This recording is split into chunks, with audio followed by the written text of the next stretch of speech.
Что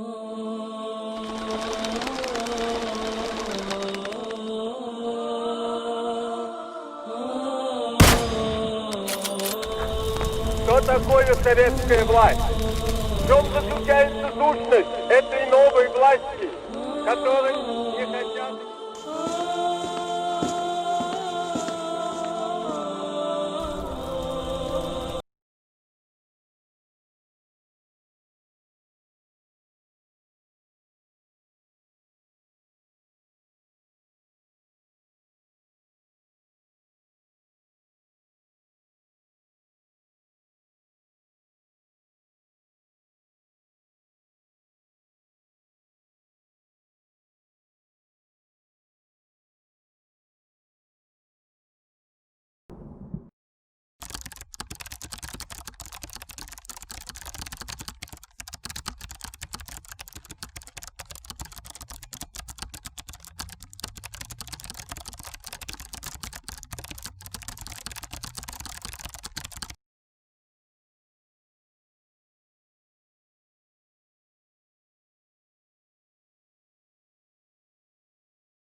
Kommunistik partiyaning tashviqot idoralari har bir mahallada ochilib, dinning xilofiga fasod so'zlarini tarqatishar, dinni masxaralab, uni yo'qotish yo'llarini o'rgatishardi.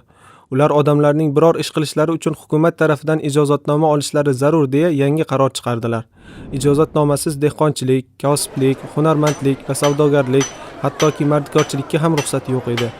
Diniy, milliy va qavmiy an'analarni hurmat qiluvchi kishilar uchun bu ijozatnoma olish tobora qiyin bo'la boshladi. Uni olish uchun din va iymondan yuz o'girish lozim edi. Avval boshdan sallani, keyinroq esa do'ppini, soqolni, paranjini, keyinroq esa iffat, hayo va or-nomus, so'ngra iymonga tajovuz qilish kommunistlar hiylalaridan biri edi. Bir tomondan qotillik, zo'ravonlik va bosqinchilik avjiga chiqdi. Dindor, namoz va ro'zaga mustahkam kishilarga qotilona hamlalar boshlandi. Lekin shunday adolatli hukumat tomonidan biror qotil ushlanib, jazo berilmas edi. Musulmonlarni esa qilgan ishlaridan qiyiq axtarib, vahshiyona jazolar edilar. Shu tariqa minglab musulmonlarni qatl etdilar. 1927-yildan keyin bu qotillik va xunrezliklar islom kishilariga nisbatan dushmanchilik tarzida yanada avjiga chiqdi. Kommunistlar islomga qarshi bo'xtonlar uyushtirishar, Qur'on, hadis, din va din peshvolarini masxaralab suratlar chizishar, bu suratlarni yo'l bo'yiga va masjid devorlariga yopishtirishar edi. Nabiy Karim sallallohu alayhi vasallamning nomi muboraklariga loy chaplashar, teatr va kinolarda masxaromuz dramalar ijro etishardi. Bu tahqirlardan yuz o'girish, nazarni saqlash jinoyat hisoblanardi. Kommunistlarning zulm-istami va haqoratlarining intihoiy darajasi shundan iborat ediki, ular payg'ambar alayhisalomning faraziy haykallarini yasab, chorrahalarga o'rnatib qo'yardi va o'tgan-ketgan yo'lovchilarni ushlashib, majburan unga qaratishardi. Bunday zulmlar musulmon holatida umr kechirishni xohlovchi insonlar uchun hijratdan yoki jihoddan boshqa yo'lni ko'rsatmas edi. Misol uchun bir voqeani zikr qilaman. Kunlarning birida qishlog'imizning jome masjidida kommunistlarning majlisi tashkil qilindi. Tamom qishloq ahlini yig'ilishga qatnashish uchun hukm etib, ishtirok etmaganlarga jazo berilishi e'lon qilindi. Odamlar majburan to'planishdi. Masjid lim-ma'lum to'lgandan keyin majlis boshlandi. Majlis raisining birinchi e'loni ruhoniylar majlisdan chiqib ketsin degan so'zi bo'ldi. Turkistonda din va mazhabga e'tiqodli kishilarni ruhoniylar deb atashardi. Bu e'londan so'ng ko'pchilik turib chiqib ketdi. Masjidda faqat zaif musulmonlar, ba'zi fosiq fojirlar va yosh bolalar qoldi. Chiqib ketganlarning nomlari yozib olindi. Masjid ozgina vaqt sukunatga cho'mdi. So'ngra qattiq tovushda qo'ng'iroq chala boshladilar. Ha, masjidning ichida shunday qilardilar. Tahqirlash va kamsitish shu darajaga yetgandi. Qo'ng'iroq chalingandan keyin majlis yanada jonlandi. Bir kishi minbarga yaqinlashdi. Uni islom faylasufi deya tanishtirdilar. U shaxs bir soatcha islomning ziddiga og'zidan ko'piklar sochib, noo'rin bo'lmag'ur tuhmatlar qildi. Uning bunday behuda, qabih so'zlarini yozishga kimning ham toqati yetardi. Qisqacha xulosasi shunday edi. Diniy mazhablarning, xususan islomning maqsadi avomning diliga Xudoning tasavvurini kiritib, ularni o'zlariga bo'ysundirishdir. Bu tasavvurni kiritish sarmoyadorlar va mullolarning o'z manfaatlari uchun ko'zlab chiqarilgan ixtirolardir. Alloh, Rasul, jannat, do'zax, qiyomat, hashr, nashr, farishta va boshqa barcha e'tiqodlar uydirma va xurofotlardir. Alloh saqlasin.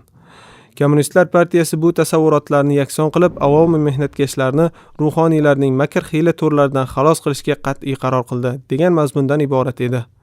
Bu kommunistlar sodda, ilmsiz musulmonlar uchun qo'llagan qabih rejalari uzoqqa yetmay, oddiy bir supurgi o'rgimchak uyasini vayron etganidek vayron bo'lib, ularning haqiqiy basharalari ochildi. Ular o'zlarining yovuz basharalarini mehnatkashlarga homiy, vahshiyona maqsadlarini xaloskorlik yordami deya niqoblardilar. Ammo xalqimiz aytganidek, haq egiladi, bukiladi, lekin sinmaydi. Notiq o'z bayonotidan junbushga kelib, birorta savol beradigan bormi deb qichqirdi. Bu darrandaning bo'xtonlarini eshitib mening qonim qizib ketdi. Hayajon bilan o'rnimdan turdim va ularning basharalariga tik qarab baralla ovozda, "Sening bu bo'xtonlaringga javob beradiganlarni chiqarib, endi ularning ruhlaridan javob so'rayapsanmi?" dedim. Hayajonlanganimdan nimalarni so'zladim bilmadim. Lekin shuni sezdimki, masjidga vahimali sukunat cho'mgan, bu sukunatda faqatgina mening ovozim baralla yangrardi. To'satdan ushla deb baqirib qolishdi. To'rt tomondan qurshab olib tepki va mushtlar yog'dira boshlashdi. Kamzulum yirtilib, ko'ylagim pora-pora bo'ldi. So'ngra nazorat xodimlari urib so'kib tashqariga quvishdi. Uyga bordim. Onam, opa-singillarim holatimni ko'rib nihoyatda parishon bo'ldilar. Onajonimning parishonligini tasavvur etib bo'lmasdi. Parishonligi haqli edi. Ko'z o'nglarida o'g'illari emas, ummati musulmonning hashri bo'layotgan edi. Bu hashrdan bizning xonadonimiz ham mahfuz emasdi. Xavfsizlik xodimlari NKVD amakim, 2 tog'am, pochcham, 2 xolavachcham va bir necha aziz qarindoshlarimni diniy peshvo degan nom bilan uylaridan ushlab ketishgandi. Hozirgacha ularning qismatlari ma'lum emas. Onam so'radilar: "O'g'lim, onang senga qurbon bo'lsin. Seni kim bu ko'yga soldi?" Men har qancha hiyla qilib aldashga uringan sayin onamning qistovlari ziyoda bo'lardi. Oxiri majbur bo'lib hamma voqeani so'zlab berdim. Onajonim eshitib yig'ladilar. Mojaroning hammasini tinglagach menga qarab, "Ko'zimning nuri bolam, bu insonlar johil va bedindurlar. Hukumat shularning qo'lidadir. Bu behuda safsadabozlar haqiqatning hosiga ham yetmagandirlar. Ularning xurofoti, tuhmatlari din islomga qilingan ochiq bo'xtondan boshqa narsa emas. Yaxshi, endi sening to'g'ringda o'ylashga to'g'ri kelyapti. Yur, hozir taom yegin" dedilar. Qalbim shunchalik bezovta va siqilgan ediki, taom yeyishni ham xohlamas edim. Onajonim o'z qo'llari bilan majburan bir necha luqma yedirdilar. Kechaning aksari o'tib ketgandi. Onam va ukalarim mening orqamdan xufton namozini o'qishdi. Onajonim meni o'z hujralariga olib ketdilar va bir kitob berib, "Ol o'g'lim, mutolaa qil" dedilar. Men kitobni ochib qaradim. U Qozonda chop etilgan Siyratun Nabiyning avvalgi jildi edi. Onam ketganlardan keyin mutolaaga sho'ng'ib ketdim. Tun bo'yi shu holda o'tdi. Subhidamda onam kelib kitobni qo'limdan oldilar-da, "O'g'lim, endi ozgina dam olgin" dedilar. Bir necha daqiqa uxlaganimdan so'ng onajonim ikkinchi bor kelib, namozi bomdodga uyg'otdilar. Subh namozini ham jamoat bilan ado etdik. Kun chiqishi bilan bog' ishlariga mashg'ul bo'ldim. 2 ukam maktabga ketdi. Ular peshindan keyin uyga kelib, onamdan so'ray boshlashdi. "Aytingchi onajon, kommunistlar dinning dushmanimi? Oshkora dushmanchilik qilishyapti-ya?"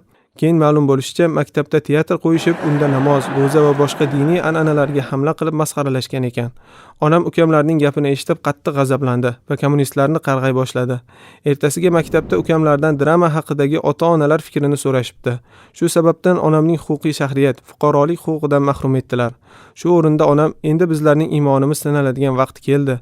Bu iflos, razil tabiat, fosiq insonlar ushbu zaminda diniy hissiyotli biror kishini tirik qo'yishmaydi" dedilar. So'ngra meni chetga chorlab, "O'g'lim, dushman meni qachon qatl yoki surgun etishi ma'lum emas. Bu yerda musulmon bo'lib yashash imkoni qolmadi. Senga hijrat etishing uchun ruxsat beraman. Biror musulmonobod mamlakatga borib islomiy hayot kechirgin" deya ijozat berdilar. Shundan so'ng ko'pincha vaqtimizni maxfiy maslahat bilan o'tkazar edik. Menga ota-bobolarimdan qimmatbaho va noyob kitoblar meros qolgandi. Onamning maslahatlari bilan marhum otamning 6 gaz qalinlikdagi mehmonxonalari devorini o'yib, tokcha qildim-da, hamma kitoblarni tokchaga terib, loy bilan suvoqlab chiqdim. Hukumat bizdan bu imoratlarni tortib olib buzmasdan biror korxonaga tortiq qilishiga ishonchimiz komil edi. Onamning huquq shahriy, fuqarolik huquqidan mahrum etilganlaridan 23 kun keyin hijrat safariga ravona bo'ldim.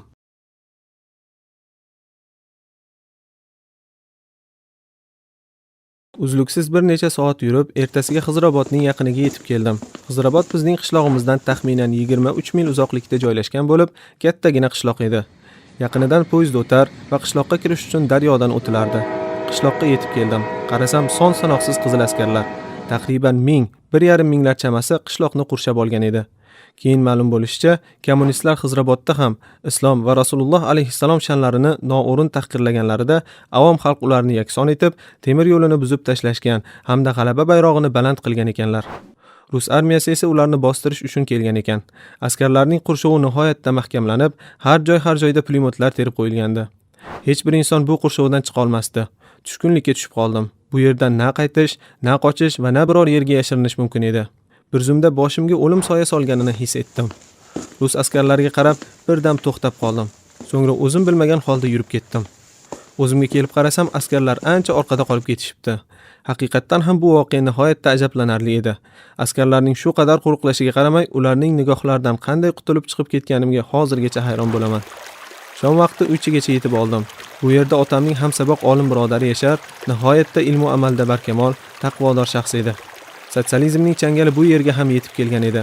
Uning avvalgi o'ljasi otamning birodarlari bo'lib, odamlar aytishicha, bu marda haq go'yni o'tgan kechasi shahid etishibdi. Ahli mahalla meni Namangan yo'liga soldilar. Ertasi Namanganga yetib keldim. Bu yer mening ona vatanim bo'lib, unda onamga otalardan meros qolgan zamin va hovli ham bor edi. Namanganning holati nisbatan yaxshi bo'lgani uchun bir kecha tunadim. Alhol poyezdda Qo'qonga qarab ravona bo'ldim.